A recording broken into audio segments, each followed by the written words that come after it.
How are cataracts treated?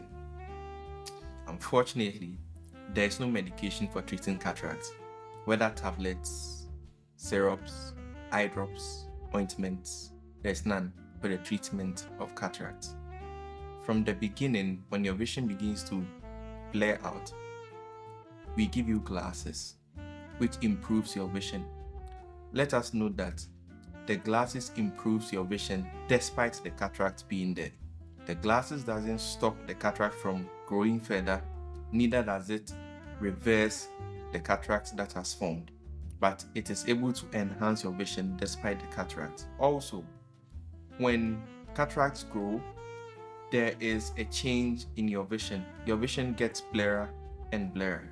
This can continue to a point where even with the best glasses correction, your vision still doesn't improve. At this point, you would need to have cataract surgery, and that is the only known treatment for cataract. You would need to go through surgery to restore your vision.